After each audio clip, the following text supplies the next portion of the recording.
Bonjour et bienvenue dans ce nouvel épisode du programme Apprendre autrement, un accompagnement destiné aux enseignants et aux parents qui font l'école à la maison. Je suis Julie, enseignante avec 20 ans d'expérience en cours particuliers auprès des élèves neuroatypiques, et je vous parle aussi en tant que personne concernée, puisque je suis moi-même TDAH, TSA et multidys. Aujourd'hui, nous allons parler de la dyspraxie, un trouble de la coordination qui impacte les gestes du quotidien et l'apprentissage scolaire. Contrairement aux idées reçues, la dyspraxie n'est pas liée à un manque de motivation ou à une maladresse passagère, mais à une difficulté neurologique qui affecte la planification et l'exécution des mouvements. La dyspraxie est un trouble du développement moteur qui affecte la capacité à automatiser et coordonner les gestes. Les personnes dyspraxiques peuvent avoir du mal à manipuler un stylo, à découper avec des ciseaux, à s'habiller ou encore à organiser leur espace de travail. Les gestes qui sont fluides et naturels pour la plupart des gens demandent un effort considérable et une concentration intense aux personnes dyspraxiques.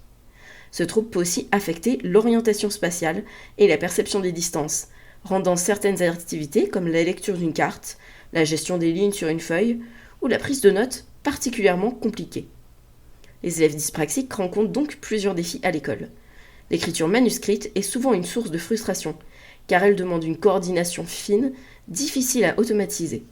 Il en résulte une écriture lente, irrégulière et fatigante, qui peut impacter la prise de notes et la lisibilité des copies.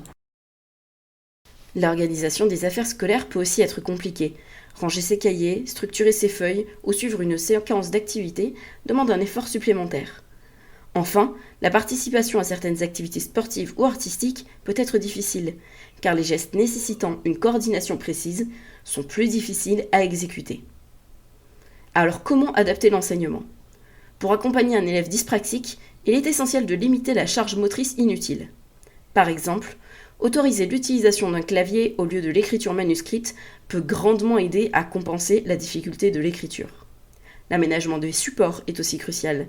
Privilégier des feuilles avec des lignes larges, proposer des exercices à trous plutôt que de longues copies, et utiliser des cartes mentales peut faciliter l'apprentissage. Enfin, il est important de laisser plus de temps pour les évaluations et de ne pas pénaliser la qualité de l'écriture.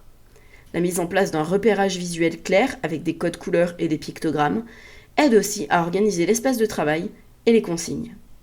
En conclusion, la dyspraxie peut impacter de nombreux aspects de la vie scolaire, mais avec les bonnes adaptations, il est possible de créer un environnement d'apprentissage accessible et bienveillant. L'essentiel est d'alléger la charge motrice et d'encourager des stratégies alternatives pour que chaque élève puisse exprimer son plein potentiel. Si vous faites partie des 2% qui ont suivi cet épisode jusqu'à la fin, un grand merci. Dites-moi en commentaire, connaissiez-vous la dyspraxie et quelles adaptations utilisez-vous ou aimeriez-vous tester pour aider un élève dyspraxique ? Dans le prochain épisode, nous parlerons de la dysphasie et des stratégies pour faciliter la communication orale et écrite. Pensez à activer toutes les notifications pour ne rien manquer, et à demain.